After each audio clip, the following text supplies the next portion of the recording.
An elderly black couple walks into an upscale restaurant, excited to celebrate their 50th wedding anniversary, only to be met with blatant discrimination from a racist waiter.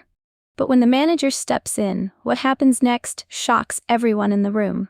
Justice is served in a way no one saw coming. The soft hum of conversation and the clinking of silverware filled the air at La Belle Vie, an upscale restaurant known for its fine dining and impeccable service. Crystal chandeliers cast a warm glow over the neatly arranged tables, each adorned with fresh flowers and flickering candlelight. It was a place where guests came to celebrate life's special moments, and tonight was no exception. Mr. and Mrs. Johnson stepped inside, their hands gently intertwined. Dressed in elegant attire, they exuded grace and dignity.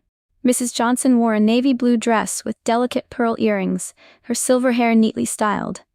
Mr. Johnson, in a tailored gray suit with a matching pocket square, held the door open for his wife before following her in with a proud smile. Tonight was special. 50 years of love, devotion, and shared memories. They had been through life's ups and downs together, building a family, weathering hardships, and standing strong in the face of adversity. This anniversary was not just another dinner out. It was a testament to their journey, a celebration of a love that had stood the test of time. As they approached the hostess stand, Mrs. Johnson's eyes sparkled with excitement. "Good evening," she said warmly. "We have a reservation under Johnson." The hostess, a young woman with a friendly smile, quickly checked the list and nodded. "Ah yes, right this way." As they followed her through the restaurant, they admired the luxurious setting. They felt welcomed, at least for now, unaware that their joyous evening was about to take an unexpected turn.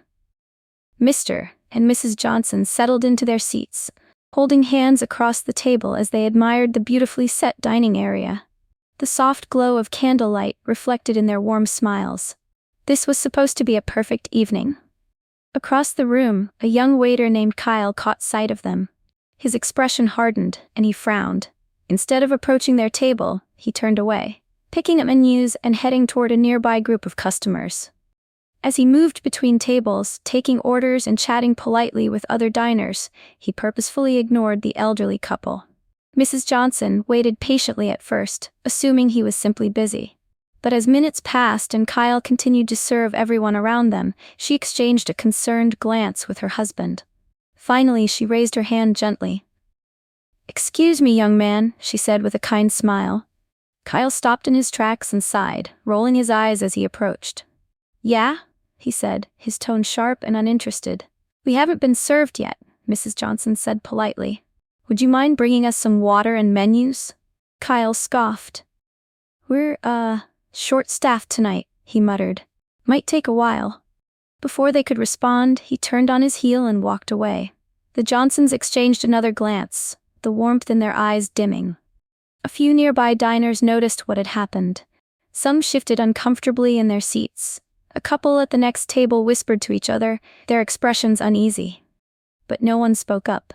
Minutes passed, and Kyle still refused to return. Frustrated but composed, Mr. Johnson flagged down another staff member. "Could we speak to the manager, please?" he asked, his voice calm but firm. Mrs. Johnson sighed, folding her hands in her lap as she tried to maintain her composure. Mr. Johnson, ever the protective husband, gave her hand a reassuring squeeze before signaling another waiter. A middle-aged man in a crisp uniform approached their table. "Sir, is there a problem?" the waiter asked politely. "We'd like to speak to the manager," Mr. Johnson said, his voice calm but firm.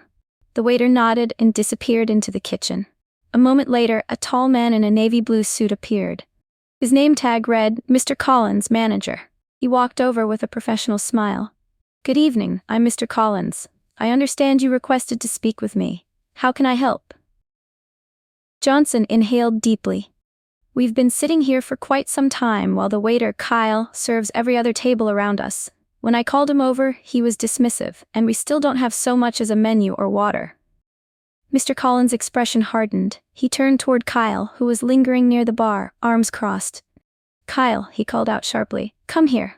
Kyle strolled over lazily, unfazed by the tension. "Yeah? Is what they're saying true?"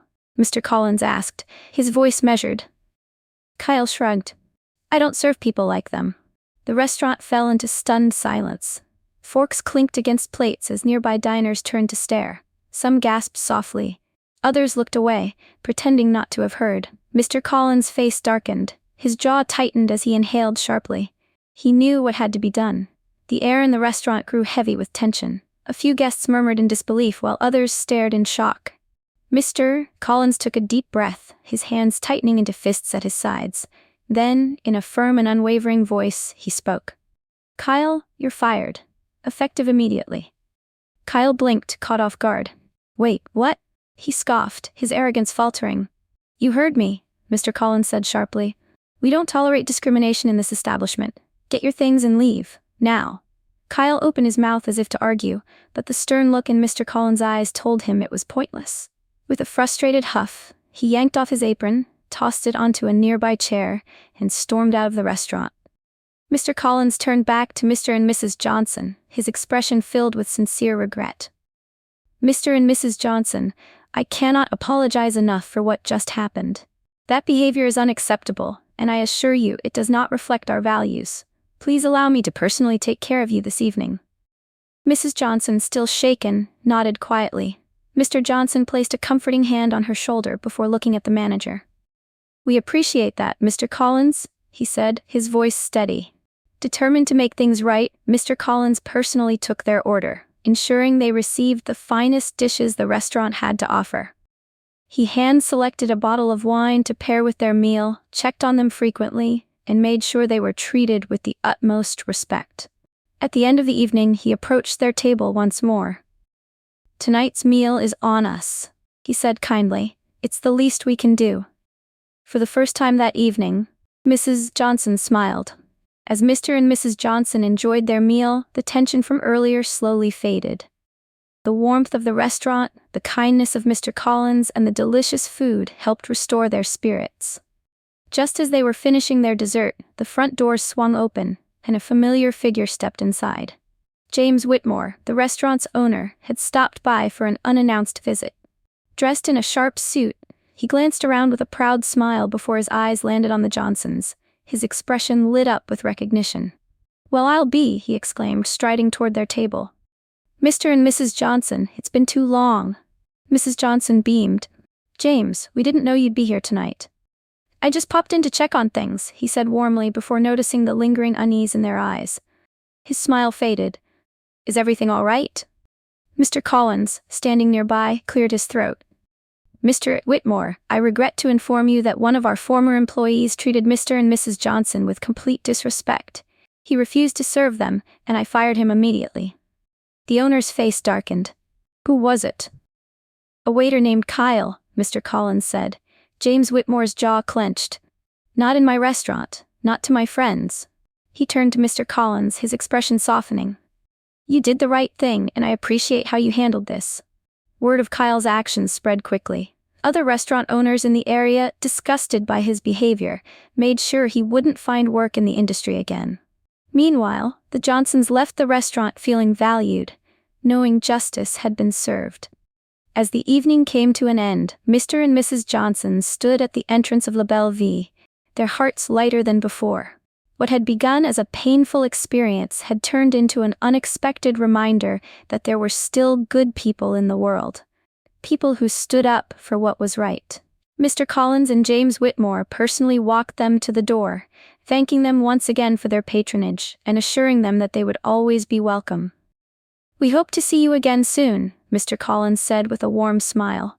"You certainly will," Mr. Johnson replied, shaking his hand firmly. Mrs. Johnson nodded, her eyes twinkling. "This place has always been special to us, and tonight, you reminded us why." As they stepped outside into the cool night air, they held hands, feeling respected, valued, and, most importantly, seen.